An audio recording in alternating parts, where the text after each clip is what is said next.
The Pixel 7 and Pixel 7 Pro provide a refined design, but that's not the only improvement over last year's efforts. Cameras get a huge upgrade this year, highlighted by the Pixel 7 Pro's telephoto zoom capabilities. There are several new software tricks too. Battery life could still be a concern though. The Google Pixel 7 and Pixel 7 Pro may look a lot like last year's models both in form and function, but looks can be deceiving. Go beneath the surface and you will find some significant changes that should take these phones to a new life. The most important of these changes is the new Tensor G2 chipset powering both devices. This Google designed silicon builds on the company's vision for what a smartphone experience should be like. Not only is the latest Tensor more powerful, but it upgrades the AI and machine learning capabilities. Shortly after the Pixel 7's introduction, I got a chance to go hands-on with both phones. While I haven't had time to fully form my thoughts on the phones yet, I am impressed by a lot of what I saw with the Pixel 7 and Pixel 7 Pro. Google kept the same prices for the Pixel 7 and Pixel 7 Pro this year, starting at $599 and $899 respectively. To put those prices in context, you'd have to pay $799 to get either an iPhone 14 or Galaxy S22, so you can save $200 with a Pixel 7, and the Pixel 7 Pro offers a similar value relative to the competition, with the iPhone 14 Pro starting at $1,000 and the Galaxy S22 Ultra $300 more expensive than Google's top device. That's a lot to pay for a S Pen. Both Google phones start with 128GB of storage, with the Pixel 7 topping out at 256GB. The smaller phone comes with 8GB of RAM. The Pixel 7 Pro goes up to 256GB and 512GB of storage. All versions come with 12GB of RAM. You can pre-order both the Pixel 7 and Pixel 7 Pro right now with general availability on October 13th. In another return from last year's design, the Pixel 7 features a flat display. The 6.3-inch OLED is easy to use one-handed while also packing punchy colors. During my hands-on time at Google's store, I couldn't take the Pixel 7 outside to see how well it handled sunlight, but it seemed bright enough in the store's lighting. For what it's worth, Google is promising a 25% boost to brightness from the Pixel 6, and the Pixel 7 will certainly need to deliver on that, so keep up with the bright screens of the iPhone 14 and Galaxy S22. Overall, the Pixel 7 feels solid and sturdy. Its premium feel belies its price tag in the best way possible. The same feelings goes for the Pixel 7 Pro too. This model is larger with a slightly curved 6.7-inch OLED display. Its camera bar houses the telephoto camera separate from the other two lenses, creating a unique look that distinguishes the Pro from the Pixel 7 beyond just the size.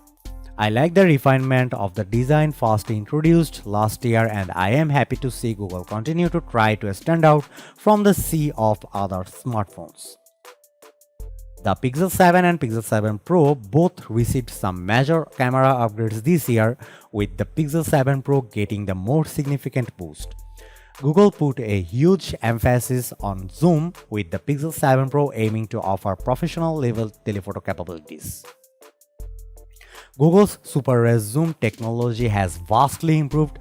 Not only does it allow the main 50MP camera to shoot at 2x, cropping down to a 12.5MP image, but the Pixel 7 Pro can get high-quality zoom anywhere between 2.5x to 4.9x by combining images from the main and telephoto cameras. At 5x, the telephoto lens kicks in, but Super Res Zoom works similarly up to 10x, which Google claims can create some amazing zoomed images.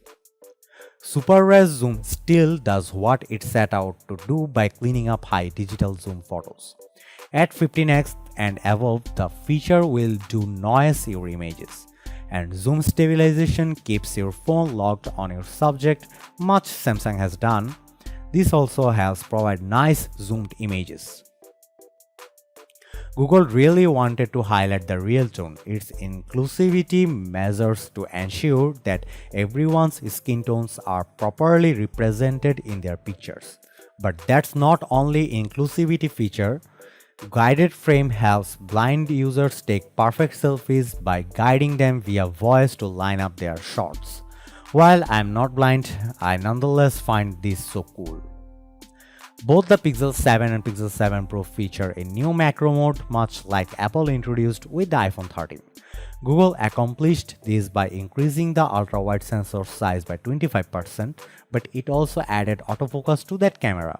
All of that combined with Pixel's computational photography prowess should equal some beautiful macro shots.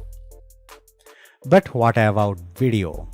Cinematic blur, much like Apple's cinematic mode, adds a shallow depth of field effect to your videos, making for some artistic blur at 24 fps. Active stabilization is just like Apple's action mode, meaning it offers gimbal-like stabilization to videos.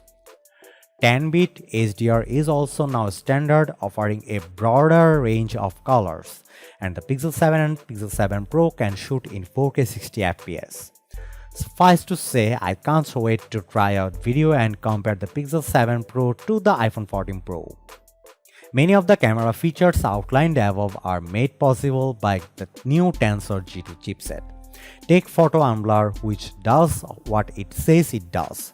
The latest Pixels can unblur pictures using machine learning and AI, but it's not just for pictures you take on Google Pixel 7.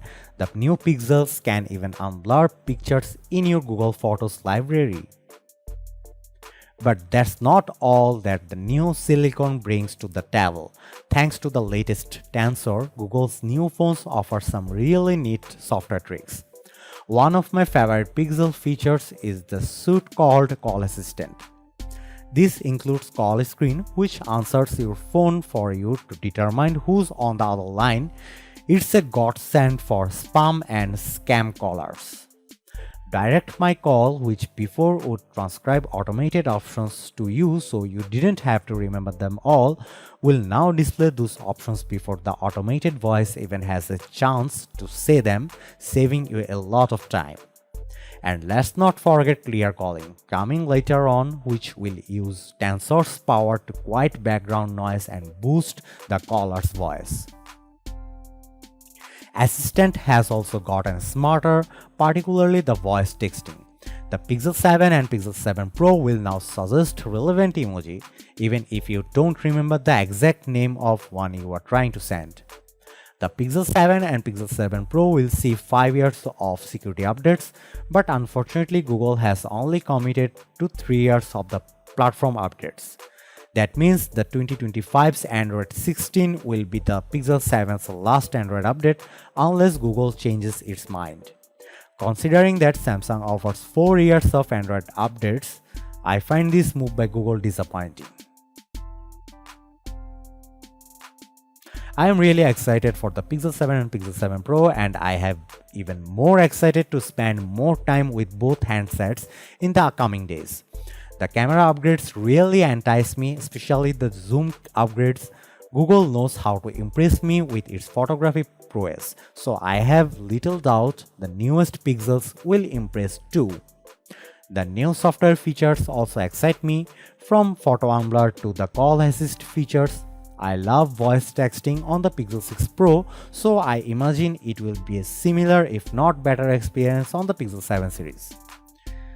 We will have our full reviews in the coming days, so keep it locked here.